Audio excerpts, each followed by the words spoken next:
Ahoy there, mateys! Welcome aboard the Riff, Raff podcast. We are the pirates of the spicy waters. Come along with us and hoist the sail. We're navigating life through story and tale. We'll help you embrace the way you're wired, sharing laughs and lessons to get you inspired. If you join us, we will help you see there are a lot of ways to sail the spicy sea.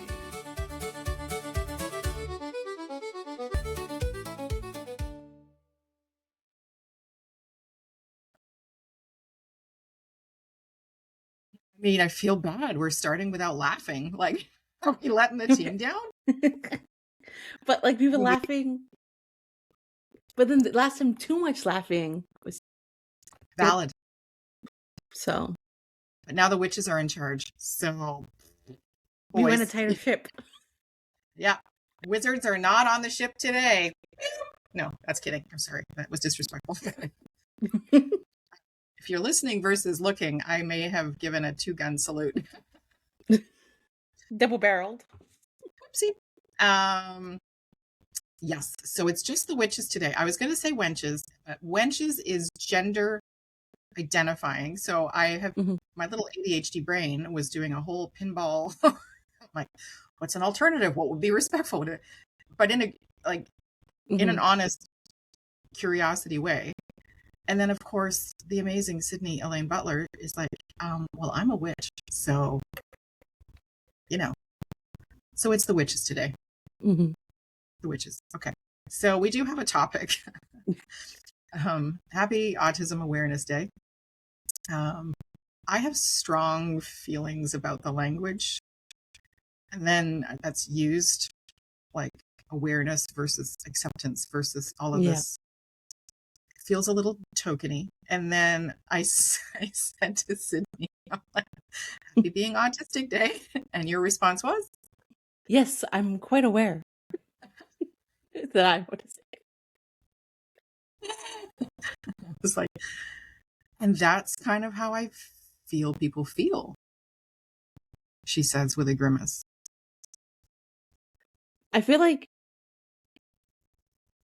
you're not aware and then you're like hyper aware. Like you go time where you I talked about another episode, like my sensory overload, I would call them gross attacks, right? So I was aware that there was something, I was perceiving the world differently than people around me. Again, but like you were just mentioning about language is so complex. And it's to help identify and categorize things. But when does it become dangerous? Yeah, it's a double-edged sword. Yeah.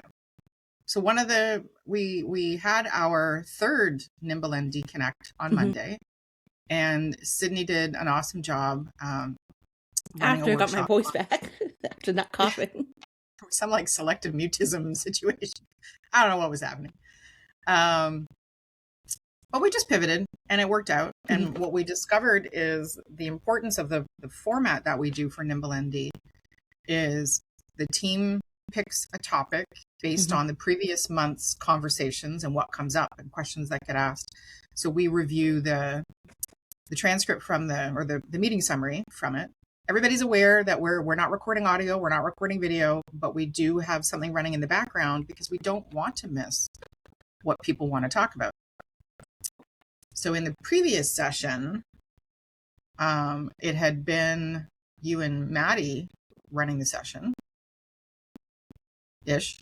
It was more Maddie running this. I was like, so that's when we discovered Maddie's superpowers are not executive function, which they will laugh and agree because they say the same thing. And the topic led into, it seemed to really ping people around boundaries. Yes, exactly. Yeah. So that's why we did this month.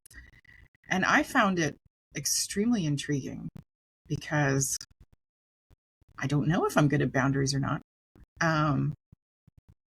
But from an autism lens, sorry, I'm forming like 6 thoughts at once. Welcome to my brain on ADHD first thing in the morning. I also don't drink coffee first thing in the morning, so I am in I know. I have what looks like a cup of coffee, but is actually decaf. because I try But not it's to telling drink you to caffeine. seize the day, so that's why you have 6 ideas. Right? That's why I'm so stimulated. I'm discovering more and more that the ADHD brain does not function like other people. It just doesn't. Mhm. So, and I'm in no way to be disrespectful. I think there needs to be more ADHD awareness, because if you work with somebody who's a wingnut like me, whose executive function can be a little sketchola, It's either on the ball or what's that again? I just kick the shit out of the ball. Like the ball just Mhm. dribbled off the edge.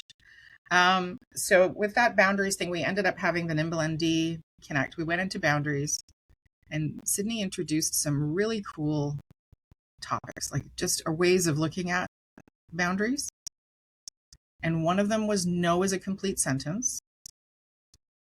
But one that provoked some conversation and big feelings was no means no.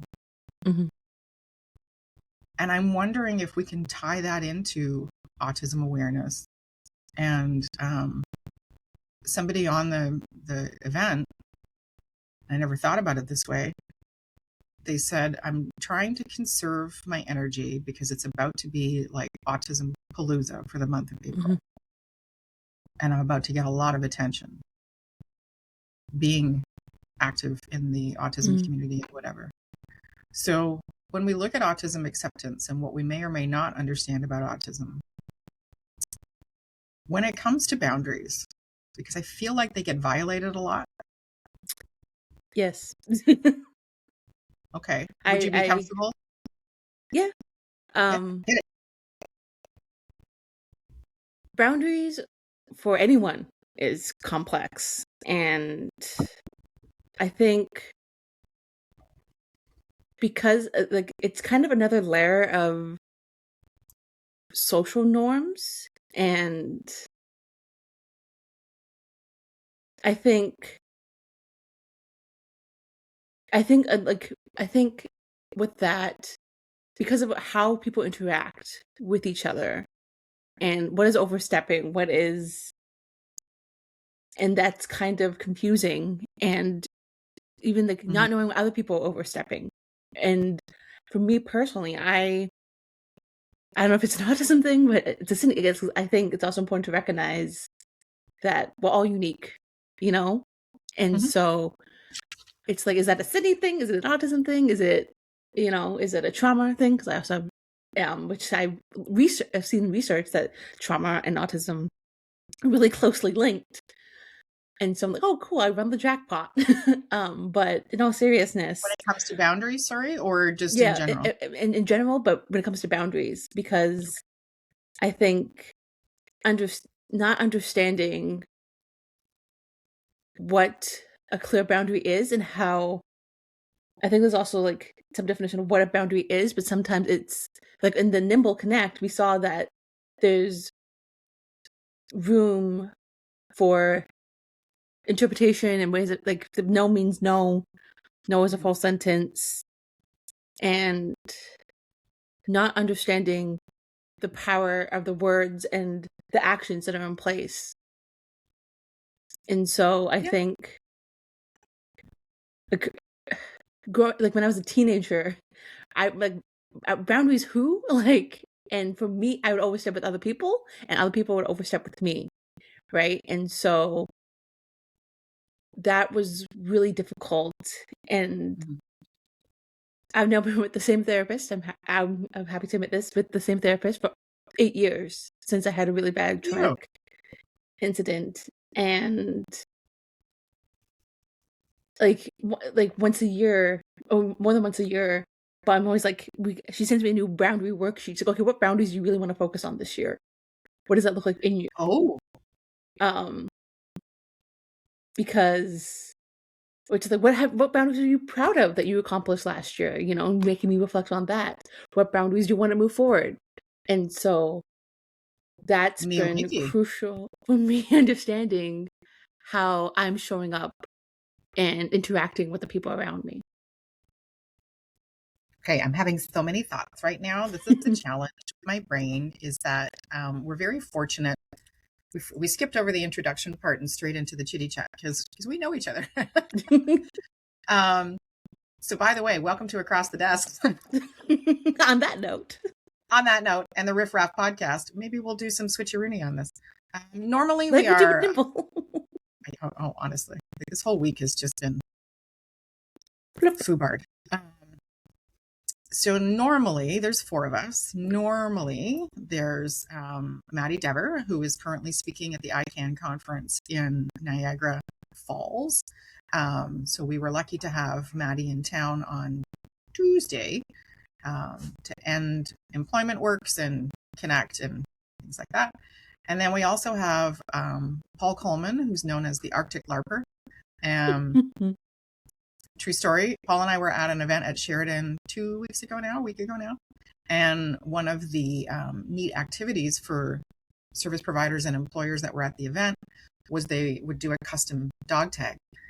So Paul went off to get his dog tag done, and he comes back and he shows it to me, and he got it inscribed Arctic LARPer.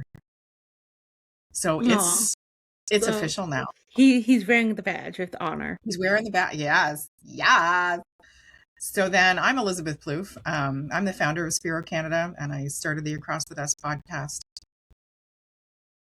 a few gray hairs ago. And I'm fortunate to work with this amazing team. And then to my right, so the witch's name is Tia Dalma. Oh, yes. Mm-hmm. Okay. So that's not Sydney's name, but now I feel like we might need to work Tia into the conversation somehow. So tell me about you, Sydney. So hello, I am Sydney Elaine Butler, and I am autistic. I am a business owner. I am part of the team at Sparrow, and Nimble. And Nimble. Yeah, if we're just adding other things. There's so much happening. And I'm trying to help others find their voice. I think a lot of people actually come to me that are racialized women, and they're like, thank you for doing the work you do. And that Absolutely means so much, because I know it, like, representation really matters, and I'm trying to, if I can just be a little bit of representation, and I'm trying to get other people in the room that are more racial than I am, more, and other, but using finding my voice and helping others find their voice and find their passions in this world. And life's hard, but finding things that light us up. And so that's, and trying to make the workplace, and going to organizations and workplaces to really help bridge those gaps. And I have a background in human resources, and really trying to bridge the gap between, policies and procedure and actually implementing and actually fostering inclusion on a day-to-day basis. So for those of you that are listening, just for context, I'm about as white as you can get. I am 90% Northern European, confirmed by the fact that my parents are from England, and 500 years of my family being in England. My parents decided to be adventurous, so I'm a first-generation Canadian. About as pale as you can get. Like, I don't know if you could get whiter. You probably could. Well, I you want to hear some? So my mom is Black, my dad is white, I am biracial. And but it's, who's this Elizabeth you keep speaking of? He was just like, and he's like, oh, I feel better. She's pastrier than me. He said that. Welcome. You're welcome, Sydney's dad. That's what I'm here for. Because he's pretty translucent himself. Translucent. His words, my not husband mine. jokes that I should smoke to neutralize the blue. So yeah, we just got back from Mexico in February. I have to tan for 6 weeks before we go. Otherwise, the second I step into a semi-tropical warm climate, it's like, ooh, sun. And it's like putting me in a microwave. So one of the reasons we're providing that context is because within these conversations, there's certain privileges and societal challenge that come into play. Mm-hmm. So my son is autistic, dyslexic, and ADHD. I'm ADHD. My husband's dyslexic. My daughter's just going through to be tested for ADHD. So we are like a little neurodivergent melting pot. And one of the things we talk about as a team very frequently is the concept of being with, not for. Mhm. So the reason that we share these things pretty much each podcast is so that you know we're coming at this with lived experience and professional experience. But also, I recognize my white privilege. I recognize that I go through the world differently as a neurodivergent woman, but it's an invisible difference. So to society, who can sometimes, for the most part, unfortunately, make life easier for white folk. I mean, boobs get in the way. I will tell you that white woman has some stuff attached to it, but I don't go through the world the same as Sydney does, or Maddie, who is in a motorized wheelchair and is also neurodivergent, and Paul, who goes through the world also neurodivergent. So we want to make clear on that perception, if you're listening, that when Sydney talks about racialized communities, marginalized communities in that capacity, your intersectionality is quite high. Yes, and it's Way to go for ticking all the boxes. I'm also hyper aware of that, and I did a session for a couple organizations on intersectionality in the workplace, and it was also interesting to see. I think since starting my own business, I became even more aware of my intersectional identities and how I'm showing up and recognizing I have privileges and recognizing my oppressions and recognizing and helping other people recognize that we all have privileges and oppressions, and recognizing how that makes us, how we see ourselves in the world and how the world might perceive us. So, and that's one of the challenges, I think. I really appreciate you sharing that view. One of the things at a recent event, and I'm going to say this, and it's not meant in any, take it how you're going to take it, because it needs to be said.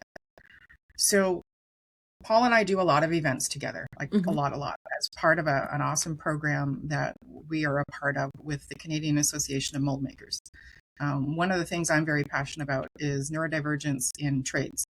And that's because my husband is a triple ticketed tradesperson and my son is a first-year apprentice. Over 30% of apprentices or people in the workforce in trades are neurodivergent in some capacity. But we go back to autism for the most part. I can't even say that concretely. But autism is considered on some levels an invisible disability. And that's where the month of autism awareness, I think, shines, in that, to Sydney's point before, that we all show up differently. So being autistic impacts individuals very differently, literally from person to person. You are never going to find two folk that it impacts the same, because it comes with sensory issues potentially. It could come with mental health issues. It could come with co-diagnosis of a learning difference. There's a high percentage of a learning difference being co-diagnosed with somebody who's on the spectrum. It can come with coincidental physical limitations, right? So both Maddie and Sydney deal with some physical limitations that can affect their day-to-day. And I think that's what gets forgotten when we talk about autism, that intersectionality of what else is going on. One of the biggest ones for me that just bugs the shit out of me is the perception, and I've heard this, the board for Socially ASD, soon to be Nimble ND, are all autistic, and have said when they disclose or share with somebody that they're autistic, you can see a visible shift sometimes, especially if that person doesn't understand, what that label means. And I'm working with somebody right now who's volunteering with Nimble ND and Socially ASD. And I just saw this term, a late bloomer, for understanding their neurodivergence. And they have been petrified to disclose that they're autistic. Petrified. They don't know how to navigate it. They don't know who to share it with. They don't know when to share it. We spend a lot of time talking her through, we being me, we talk it through about, okay, what is to your point about oversharing or not sharing or whatever, Mm-hmm.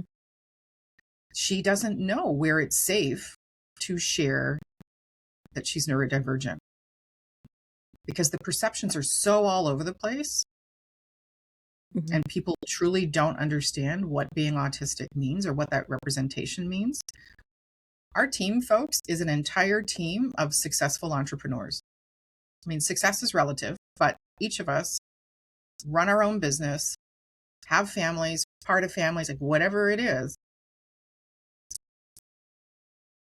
I wonder if that's where like the Autism Awareness Month falls down. I think that's why, like, it's like either Autism Awareness Month, or now people are also saying Autism Acceptance Month. Yeah. Oh, sorry.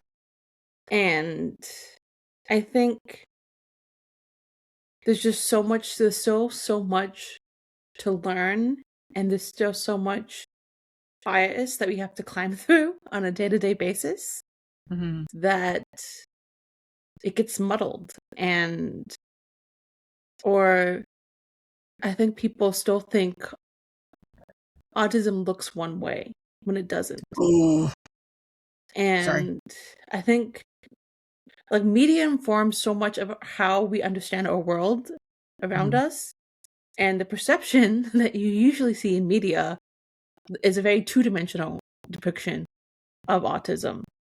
Yeah. And so I think that's where the confusion and the not understanding, but they feel like they understand, but like, what do you mean? That TV character, like The Good Doctor, that show's been on for years, and it's a good, and that He's must not be even autistic, folks, by the way. yeah. And so, or Atypical, that was on Netflix, all these different things, and it's like that's a caricature of autism, or it's and I wish Maddie's been a consultant on some TV shows about autistic characters, which is super cool. Yeah. To make them more three-dimensional and more what it actually looks like. And so I think people think they know what autism is. And I think they don't understand how, again, the different intersectional identities that someone has impacts like the care or the support you're able to get with being autistic. It's like, did your family and yourself have the resources to navigate through that, or did you not have the resources to navigate through that? Have you been masking for so long because you didn't have the resources, and because you didn't know, you just subconsciously masking. Like I was masking for the longest time, and I would still have challenges, but in other aspects, I would be masking and be able to push through, for lack of a better word. But that's a good term, because what ends up happening is people do push through. Then they push through and they end up in burnout, or they end up in, I think people use the term meltdown too easily. Yes. And it's confining, right? Because when most folks hear the term meltdown, what they perceive is some kid losing their shit on the grocery store floor, flailing and whatever. Well, folks, let me tell you, having experienced a couple of meltdowns, I had a situation, came home, had not managed my energy effectively, had not prepared myself for the level of stimulus that day, and was recovering from a surgery. And I walked in the house, walked up to my husband, put my head on his chest, and just started bawling. And that's not me. Like, I am a crier. My team will tell you I get a little weepy. But a full on like body, whatever, that was a meltdown for me. Other folks can't, like Sydney, have you had? Yeah. And you can share or not share? Yeah. So for me, meltdowns are very complex. And I feel like meltdowns in general are complex. And I feel like I'm also the eldest daughter, which is a huge part of my identity.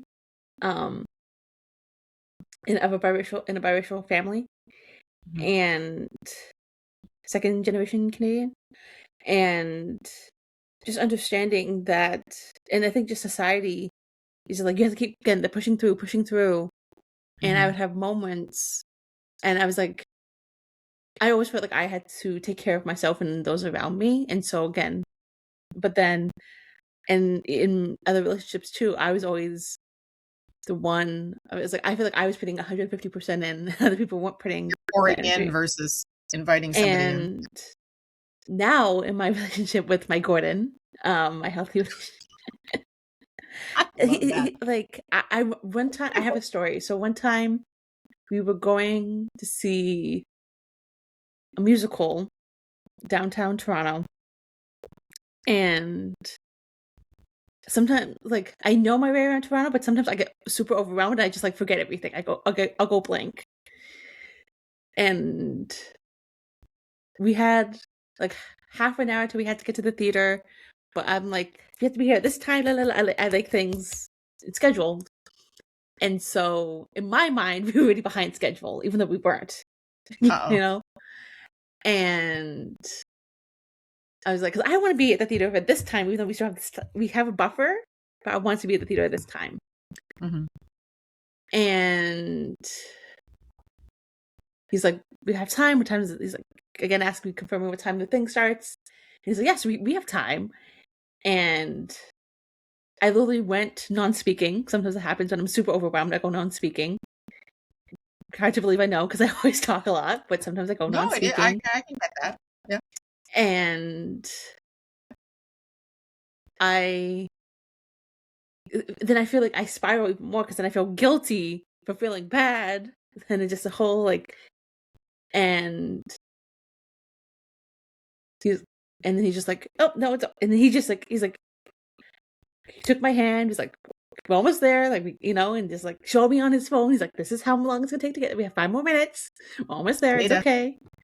Yeah. And it's so interesting to see how it still impacts me and how meltdowns show up. And I feel like sometimes I have a meltdown for having a meltdown. Because society's great. The shame, and it's like, because again, that perception that you were talking about of a meltdown, like, I know that's not the case. I know that I'm going to experience meltdowns. Mm-hmm. But I feel like it's like, I feel like also when I have a meltdown, sometimes I feel like my inner child comes out when I have a meltdown.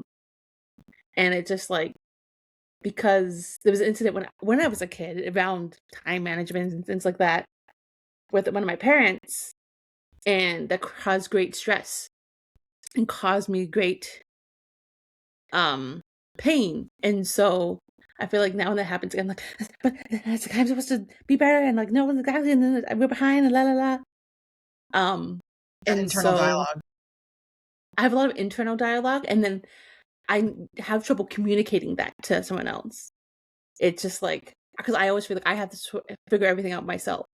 So I'm like, okay, then the time, and then, but I'm like, in a relationship, and in a healthy relationship, because I want a healthy relationship, because I've had non-healthy relationships. I have examples of unhealthy relationships in my life.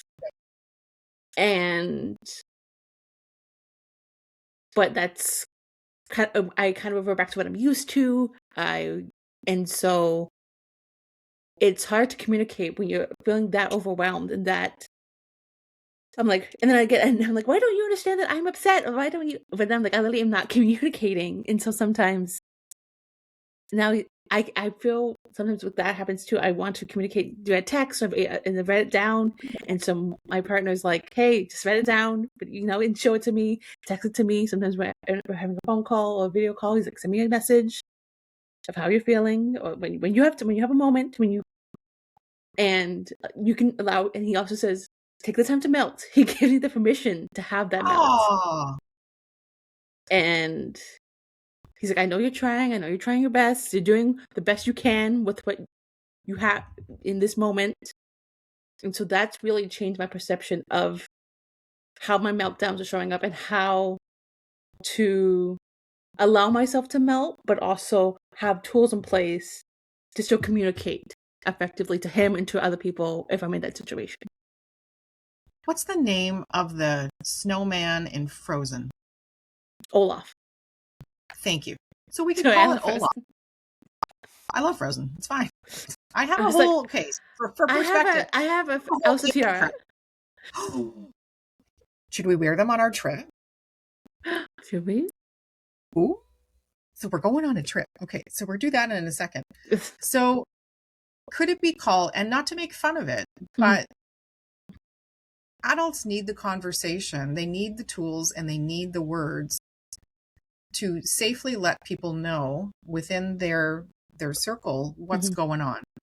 So as Sydney very kindly shared, the meltdown progresses to the point where your resources start to disappear, where that's handling stimulus, where that's loss of language, where that's literally devolving into panic, because now there's this whole, I think that's what folks miss, is that there's this whole inner dialogue going on that is fueled by quiet out there to the person that you're dealing with, but your brain is so loud. You're like, what do you mean? It's like monkeys on crack at a rave. I hear you. But I think that's, you've set up those boundaries with your Gordon to be able to say what you need in the moment when, like, so they recognize what's happening, and you've developed a safety net, if you will, which is going to help, I think, to go towards the habit of how we interpret meltdowns, right? Once we achieve some form of psychological safety with somebody else, then we don't go to those habits as much anymore. Those habits are a protective measure. And I think also, like, the first time I had a meltdown, and it's being able to learn and willing to learn on both sides, right? It's huge. And because the first time it happened, he's like, because he has his own struggles as well, so he's like, what is happening? like, you're like, and it's like, is because I also have complex PTSD. He's like, is this a PTSD thing? Is it a, what is it? Like, he's just like, all the just like wanting to help. It could just be Sydney's losing it. Oh, it's like, is Sydney just being Sydney and having a moment? And it's just, again, willing to sit in that uncomfortability. It's like it's like at my core, I know he wants to help me, and at my core, I want to be helped, right? But so it's like, how can those two come together? And it's time. And even recognizing that, I think also I recognize that I might not do everything perfectly when I have a meltdown, and he might not do everything perfectly, right? But just having that space to allow each other to be our authentic selves in that moment, and always, is so vital and beautiful, frankly. And but it's a boundary you set.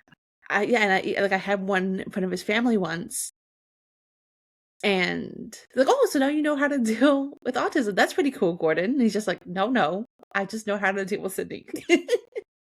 Because again, that misconception, of what autism, and like, so people, they mean well, it's, and because again, that education piece and that awareness piece and that acceptance piece, it's all connected, right? So he's like, he lives like no family. He's like, I don't know nothing about autism. I just know how it's Sydney. Specialist in. And I was a specialist. My son was diagnosed at 7, and I'm not really a joiner. Just for context. Like I was, Sydney and I joke about this because we were both in Girl Guides, and I was asked to leave Girl Guides. And then I went back and I was a leader for 5 years. So, I love that organization. So in no way am I disrespecting. If you want to get your girls into something that's, it's girls really need guides. That's the, they do. No, that's the ad they have now. Right. But I just got the double play on words. Oh, yes. Yeah, I know. I'm a little slow. So it took me a while too. What's that? It took me a while too to get the play on words. Yeah, I didn't. Yeah, but I've been in the organization for like 30 years. You think I would know? Anyway, so Thomas gets diagnosed, and of course, this was 2005, right? So we're on the cusp of the internet, and there's not a lot of places to go to get information. So I knew exactly jack and squat about autism, what it meant, how it impacted my kid. I knew it wasn't great at the time because, of course, there was so much unknown that you've got to take the word of the professional. So I was very lucky that when Thomas was diagnosed, and it took 5 years to get him diagnosed, by the way, which is good because obviously it doesn't impact him the same way it impacts other folks. But it also left us in this sort of nebulous nowhere of, okay, my kid's quirky and got some shit going on. And, you know, I didn't know how to get him what he needed. I didn't know what supports he needed because we didn't know what was happening. I know there's a lot of debate around labels, but I got to tell you, folks, in our case, with my autistic kid, the labels were helpful. So he's 7. I'm trying to figure this kid out because we knew something else was going on. And it was, like Sydney said at the beginning, what is my son as an autistic? What is my son as having ADHD? And what is my son just because sometimes he's a little turd? Like, you know, just because of genetics. Even though it is genetic, but like, what is just, yeah. Oh, my daughter is carbon copy of me. We walk into any space and literally everybody stops and goes, like, there's no doubt she's my kid. She's almost the same height, same everything. My son, however, is like almost 6 feet tall with ginger hair and, you know, a little different. But trying to navigate systems for him and trying to set boundaries on what other people, how they engaged with him. Because what we ran into a lot was the assumption of deficit. And we ran into a lot was the assumption of helplessness and all these other things. And I had to put the brakes on that fast because no, like, you're not creating boundaries because of your fears or your misinformation or whatever's going on with you. You're going to look at my kid. You're going to test him a bit. You're going to, like, we've talked about the difference between push and force. You're going to push him because we do need to know where his limits and boundaries are, right? We never did ABA, for an example, because it just didn't seem like something that would be beneficial, and we were inadvertently doing it at home anyway. And I hear that a lot in the autism community around people choosing the wrong therapy or the wrong support tool or whatever you want to call it. And they don't make the decision with the child, which, by the way, should be happening. Yeah. They make it for the kid. And then when the kid acts out and either has a meltdown or has a reaction or isn't engaging with it, they're like, oh, it's the kid's fault. I'm like, is it though? Because you kind of came in, you didn't actually get to know the kid. You saw the diagnosis, you saw some of the behaviors out of context, and you made an assumption. And then you decided you needed to spend 20 minutes getting them to touch their nose for you. Like, really? Like, Thomas was then diagnosed at 10 with ADHD and dyslexia. So we made a decision for his learning to move him into what's called a self-contained classroom in a different school. And I think I've shared this story before, but it just epitomizes the whole for not with situation. I'm on the phone with the superintendent of special education. So Sydney, what does that title, I'm going to continue my story, but I would love your perception. If somebody tells you they're the superintendent of special education, what does that imply to you? No wrong answer. The first thing that came to my mind is that they have a savior complex. Okay, that could 100% could be true. Love that. Should they know their shit? They should know their shit and also be open to continuously know their shit. But a lot of times that's not the case. Oh, it was not. I happened to be working for Girl Guides at the time. Luckily, when I am getting worked up, I need to walk and talk. because if I just sit there, I'm going to have an aneurysm burst out of my head. And so I ended up walking. That's what happened to my mom's mom. Oh, I'm sorry. When she was 7 years old. When my mom was 7. That's why I go by Elaine. I don't know what to do with that right now. I'm sorry. I wasn't making light. My mom also had an aneurysm, but it was an abdominal aortic. Okay, that was a little... All right, so I'm upstairs walking around, and I'm on the phone with this woman. Mm-hmm. And again, not a joiner, but I have done my research on what matters to me, which is my kid. Mm-hmm. So anything that I have found, relates to what is good for my son. And he's in Cubs at this point. We're in a family skate group. Like I've said all of this before, like we're taking care of the social, right? Mm-hmm. And we go out to movies a lot, and I'm exposing him to sensory issues at his comfort level, pushing him a little bit. We've got routine. Like I got it on lock. What I can't do is teach him, because I'm not a patient person. He acts like a little wiener head, and like I don't want to have that crap going on. I've tried. Mm-hmm. He starts to giggle, and he starts to fidget, and he starts to do all of these things, and it's fine. It's what he needs to do. But again, we'll go back to not a patient person, and I pay taxes. You should be teaching my kid. Mm-hmm. So talking to her, and I'm like, so what do I got to do to move this forward to get him into self-contained? Right? Like we need to be aware that his grades are not reflective of his ability. And self-contained. And she stops, and she's lucky we weren't in a room together.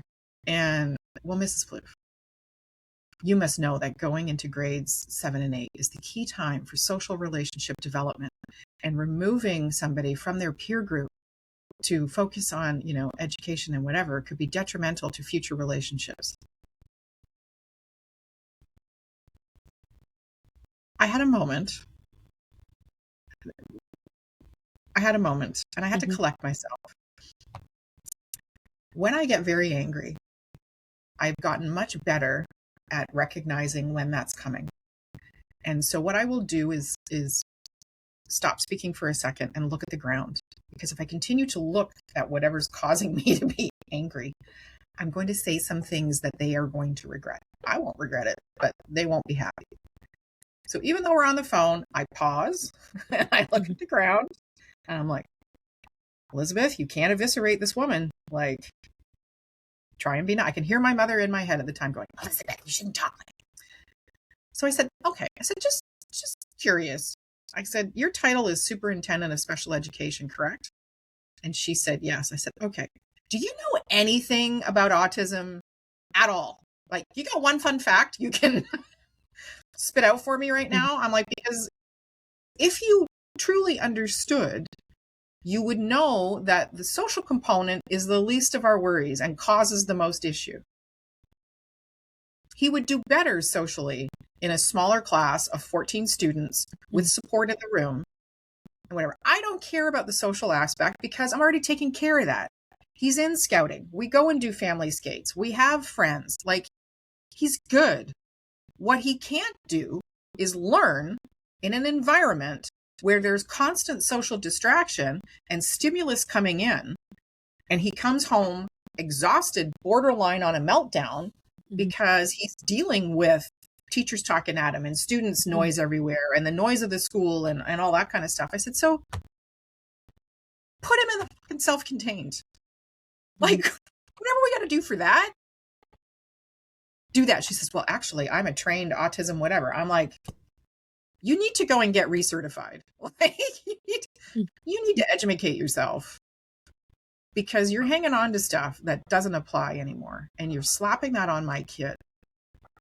You're not looking at my son. You're looking at his label. And you need to grow in your awareness that that label does not come with a complete set of boundaries. That's individualistic.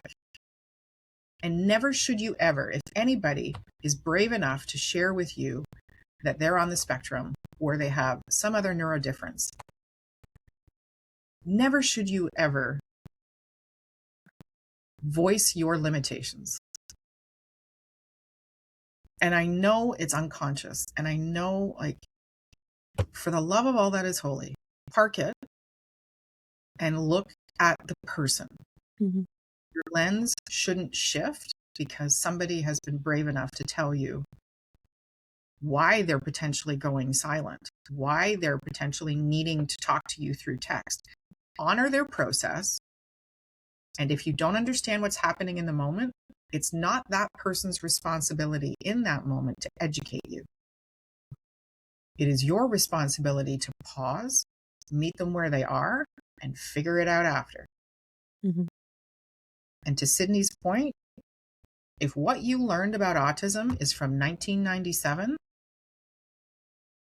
there's this newfangled thing called Googles, and you can start with Googles.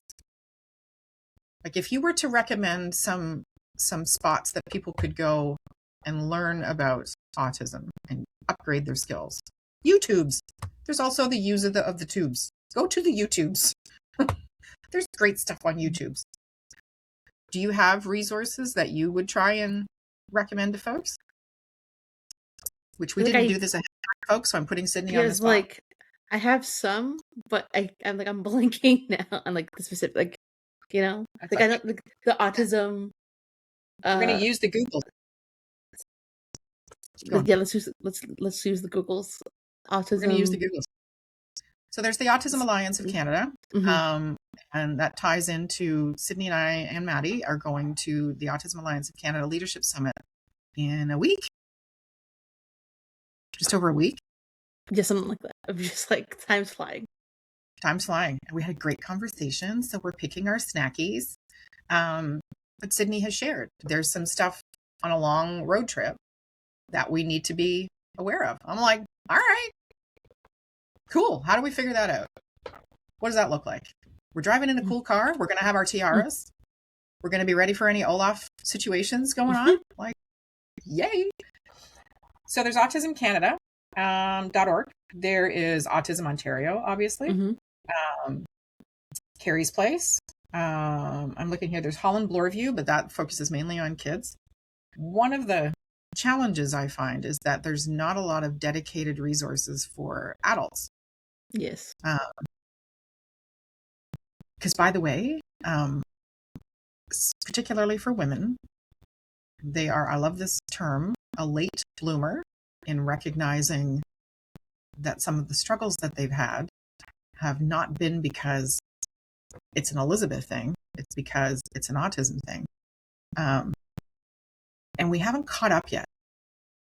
We're really hyper-focused resource-wise on kids, which is I'm not saying don't do that. Like, please keep doing that because we need that. I think we're a little behind the times in how to support and grow that awareness of what autism might look like in adults. I agree. And I think it's been interesting working in this field, and because I also work with kids, teens, and adults with disabilities and autistic adults, and seeing there's so much lack of resources or it's even, I feel like even for teenagers, it's like even that's not a lot of information because your teenagers already hard enough, and navigating being autistic, like being a teenager and being autistic was very, very hard. It was for my son too. I don't think that's even talked about enough, frankly, right? And that transition, then I think the transition from being a child to being a teenager to being an adult in general is hard, right? Yeah. But then being neurodivergent to being autistic, that's just another layer. And again, it's a autism spectrum disorder. Like, it's so vast. It's in the name, people. And yet people so choose to ignore that. It's in the name. I think I saw this diagram. I mean, you've probably seen it, Elizabeth, but it's like people think of spectrum like a linear line, but in this spectrum, it's more like a circle diagram and different quadrants of different things and how like different aspects. And so I thought that was really cool when it came to looking at the spectrum and how it could potentially impact people in different ways. And so I think that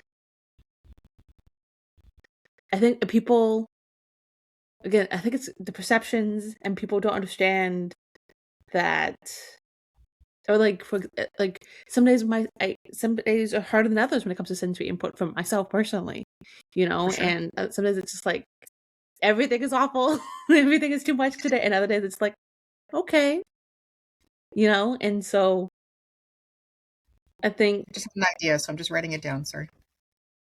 that's, I think what the challenge is. It's like, what do you mean I could do this thing yesterday, or like I could tolerate that sensory input yesterday, but today no bueno, Just no good, I have that with clothes a lot. So Me ADHD too. folks also have sensory issues, some Mhm. sensory issues. I also grew up with what's called hyperacuity. So I Mhm. used to have, before my incident, I used to have extremely good hearing. And the challenge is I could hear things that other people couldn't, Mhm. at levels that other people couldn't. So they'd be like, well, why is that bothering you? If I were in an office, for an example, so if we apply this awareness to the workplace, I cannot stand fluorescent lights, those long tubes. You're the devil. What? Who said that? Honestly, like whoever invented those needs to be tarred and feathered. So, for those of you not aware, for me in particular, the fluorescent lights have a flicker. It doesn't. Most folks don't notice it. I do. It gives me migraines. And then on top of that, especially if the bulb isn't put in properly, it has like a low key hum situation going on. And I'm like, so any office I have moved into where I've been able to, I have had those lights removed and I have paid to have LED bulbs put in because I can't work in an office, or I keep the lights, as was in my last office, I keep the lights off and I buy lamps. And it's all lamp lit. I can work in relatively darkish spaces. Have to be careful around that as well. But and also sensitive to the rest of the team. So I left one bank of lights on so that Jason could have overhead if he needed it. But he was always amazing. If I walked in, be like, "Oh yeah, you can turn it off." Well, I remember when you like, do you need any accommodations? And then I mentioned the lights that you're like, no problem. I have the same issue. And it's just like, It's curiosity, right? Like, I wonder why there isn't enough awareness around. Sorry, I'm looking up because I'm thinking at the same time. And if you're just listening, well, then you don't know. But if you're watching, I'm having a moment. So why isn't there enough awareness around accommodations? We have huge conversations around ergonomic accommodations. So for those of you not in the know, most desks have been built to accommodate a 5'10" person. Height is genderless. So we're going to say it was a man that designed it, but you never know. And then most chairs in offices are built to accommodate that same 5'10" person. I clock in at 5'3" on a good day. And heels don't matter because my body proportions are still 5'3". So stout and strong. Oh, stop it! I had. I'm gonna get that on a T-shirt. Oh. So we had an event on Tuesday. We've been very fortunate for the last 2 years to deliver 2.5 to Employment Works, which is a program out of Calgary through the City Family Foundation, and we've had over 50 people come through the program. A lot move into employment. Like great. And so we had an event on Tuesday, just to thank people for being in the program and whatever. And one of our members, bless. So we were chit-chatting. So I'm 5'3". I'm also short for my weight. So I'm on the fluffy side. Like not, I am. Anyway. And one of our, I joked about, I have like 1.9% Neanderthal detectable on my ancestry doodad thing. And one of our members looks at me and says, "Oh, so you're stout and strong." I'm like, by a freaking teapot? Like, what are we? What? So I just looked at them.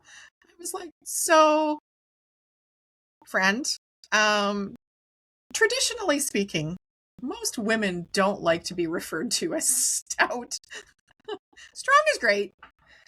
Stout's not a winner. Just, from a going forward dating perspective, I would not include that in your lexicon of words to use to describe how somebody looks. If they say I look big in these jeans, I didn't say that to them. You don't say you look stout. It's not positive. Yeah. And then I proceeded to work that into the conversation for the next. I should have done the teapot. You should have thinking about it. Hindsight. So funny moment there. Okay. So.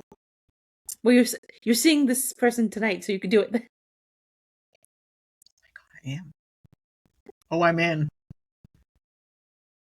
in. Oh, thank you. Oh, my brain is going like, do I bring a teapot with me? Like, this could be a whole thing. Okay. I've totally forgotten the track of where we were at, but that's okay. So going back I think we're going to Google the resources. I have done the Googles. Mm-hmm. So on the Googles, I put in resources on autism in adults. You could say, if you're doing identity first, resources for autistic adults. It's, mm-hmm. You're going to get the same results. So I'm going to share the ones that I know, only because I don't want to send you someplace that I don't know, and it could be scarring. So like there is Autism Ontario, who's doing better work around moving into adults. Mm-hmm. For the longest time, it was like, you're only autistic until you're 18. And then all of a sudden you're magically not. Which I have to tell you, my son turned 28 yesterday. Still specking. Turning 29 next month. You young pup. Okay. Are you a Gemini? No, I'm a Taurus. It's funny. My best friend was supposed to be a Taurus, and I was supposed to be a Gemini, and then we switched. The two switched? Well, my mom had a baby shower, and I was like, "You're celebrating me. I'm coming." So, dare you have a party without me, mother? It's party for me. I'm coming. Yeah, so that's what happened. It's a British thing to have the baby shower after the baby's born, which I personally prefer. I don't understand, because then you get a whole bunch of like gender neutral stuff, or even nowadays with the son, I don't trust those things, right? Like, I don't trust them. There's too many babies that it's a girl and comes out sporting some equipment that's not genetically girl related. So yeah, we do them after. And then everything is like for the baby and the actual baby in the room, not the one that's still cooking. So segue. Autism Canada, there is some research and support there. Like I said, Carrie's Place. The Center for Addiction and Mental Health, so CAMH, has some adult neurodevelopmental services. I don't know a lot about them. I know Maddie would. Yeah, I was like, Maddie would know more. Yeah, I cannot. The Autism Alliance of Canada doesn't provide resources in the traditional sense, but they did just complete an autistic adult needs assessment, which is quite intriguing, and we're going to be pulling that out to have some chitty chat. And then let's see what's next. What's next on the wheel, Vanna? There's the Autistic Self-Advocacy Network. I don't know a lot about them, but we'll do some research and find out. Do some Googles. Just the main thing is, if somebody is brave enough to bring to your awareness that they happen to be on the spectrum, please don't respond with, "Oh, my brother's sister's wife's uncle's son is also autistic, so I know all about it." And you're nothing like him. Oh, yeah, because I'm a 29-year-old non-binary person, and they're a 5-year-old autistic boy. We're not the same. Not the same. And like, you will never have I ever. There are traits. So let's be fair. There are traits that carry over from person to person. But the life experience, he's at the beginning. Like, I'm still young, but like, just in the beginning of his journey, like,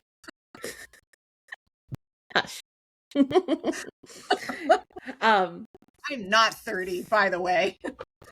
Just a reminder, I have 1 more year left until I get there. Anyway, but it just... I'm talking to you. the I different have 4 years until I'm perspectives. 60. My Sorry? dad's turning 60 this month. Anyway, we're all over the place. But no, That's I think about it. I think what you were just talking about is a good way to wrap up. It's just like everyone, there's similar traits and there's traits that are passed Yeah. but It's influenced by home to life. It's influenced by but it's education. It's influenced by influenced so by many different factors. Yeah. It's influenced, like, you said how you put your son in Cubs. I was in Girl Guides. I Yep. wouldn't be the same person if I wasn't Girl Guides. Like, that got me out of my shell. Like, 100%. when my dad put me in Girl Guides, he's like, had a speech impediment. I couldn't say my R's properly. I would speak too fast. Sometimes I still do. It's my stutter. But these different life experiences help shape me who I am and make me more comfortable and confident in my abilities. And I know I have struggles and I have challenges. And so I think having that awareness piece and then also accepting the individual where they're at and where that they share that with you and really getting to know the person beyond the diagnosis is crucial. Yeah, and that was one conversation that I had quite frequently with teachers was, if you don't get my son, that's okay. No harm, no foul. We're good. But I really need you to get out of the way for somebody who does. And I really need you to take whatever stuff you got going on and not put it on my kid. And that is the same for service providers. That is the same for physicians. That is the same for therapists. That is the same for whatever. Yes, as a therapist, and that could be a mental health specialist, that could be a physiotherapist. My son had to do occupational therapy because he had some fine motor crap going on. I'll back up for a quick second. I lost my mom in 2019. I didn't misplace her. She died. I did lose her in the post a couple of months later, but that's another story. So she was in the ICU for a short period of time while she was ill. And it was really interesting because I went in and I always felt this compulsion to share about my mom because she was getting dehumanized. And all they were seeing was her sickness and her surgery and all that kind of stuff. And underneath, if you've never stepped foot into an ICU, it is jarring. And when you see somebody that you love very intensely hooked up to more machines than is natural, it's a moment. And I felt like she was getting buried under all of the technology that was helping her to recover and survive. And so I would talk to the nurses and I would say, so by the way, did you know she's a 35-year volunteer with Halton Healthcare and all these other things?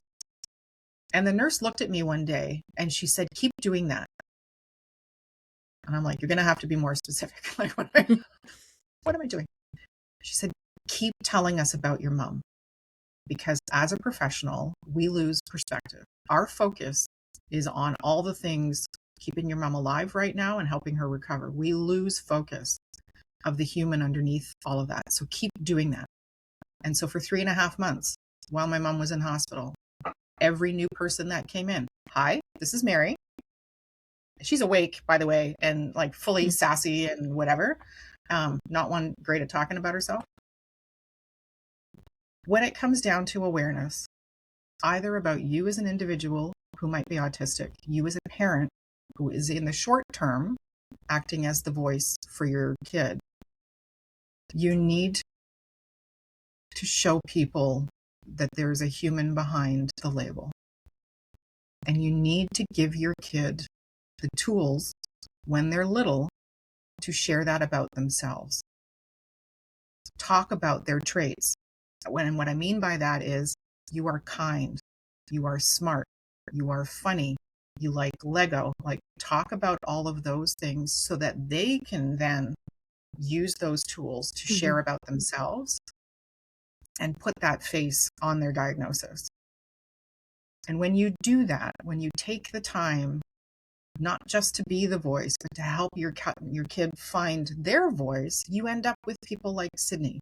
And you end up with people like Maddie, and you end up with people like my son, and you end up with people like Paul's kids and all of that, who are able to bring awareness to others, who are able to share about themselves, who are able to set boundaries on what they will and won't accept in behavior, who are able to advocate. Like, I was so impressed. Sydney came in to help me help be part of the team for Employment Works, and you were having a day, and you advocated and said, here's where I'm at today. If I suddenly have to leave the room and whatever, this is what's going on. And I was like, awesome. Mm-hmm. But if your mom hadn't helped you develop those tools, or your parents, right? It makes a difference. And awareness isn't just about the diagnosis. That's the chief thing. Saying it out loud now, that's what bugs me about this month. Yeah. It's not about the diagnosis. It's about Exactly. the people and the success stories and the creative folk that we get to meet and the way individuals show up. So yes, April is Autism Awareness Month. Yes, today is an amazing day for that. But stop looking at the diagnosis and look at the people behind it. Actually, look at the people in front of it, because the diagnosis is handy, but it's not everything. Yeah, I echo the statements you just said. And I think, yeah, it's like really focus on the people. And also, it's not just this month, you know? Yeah, there's 11 other months that, like, people are not autistic just for April. Just by the way. My little weirdo is, ASD like 24/7. Okay, but he's so funny. I will wrap up with this. One thing my son says to me: I'm an odd duck. I'm good with that. And I took great umbrage at people turning weird into a bad word. Like George Carlin says, no word is bad until you make it bad. So in our house, weird was a compliment. And what my son will do something, he's periodically a bonehead. He's at work right now, so I can say that. He'll be like, well, Mom, you told us that being weird was okay, so it's kind of your fault. I'm like, valid. And I'll just look at him and go, yeah, valid. You are 100% right. So thanks for joining us today, folks. We had to pivot a little bit because it's just the witches on today. The other pirates will be back next time, hopefully next week. I think next week we're set. I believe so. I think everybody's back on their home turf, and Maddie will have successfully taken over the conference, and Paul will be back to his full self, and we'll have the whole gang again. But this was lovely. It was nice just chatting with you. See? It's always a pleasure. It's the girls. And then we get 6 hours in a car, and we're going to be doing show tunes and Disney and snacks and tiaras. I'm very excited. Me too. Paul's a great driving buddy, but he will not wear a tiara, which I think is rude. We can also talk about some witchy things that. Oh, right? So excited. Okay, so thanks for joining us, folks. On that note, thanks. On that note, it's Autism Awareness Day, and we're talking about the fact that awareness isn't just about the diagnosis. It is about intersectionality. It is about the humans. It is so much more, and it should be a continuous, much like it's a spectrum, so should your learning. Yes. And if you have some gaps, you need to fill that shit up. Thanks for joining us. We appreciate it, and we'll talk to you soon. Bye. There you go.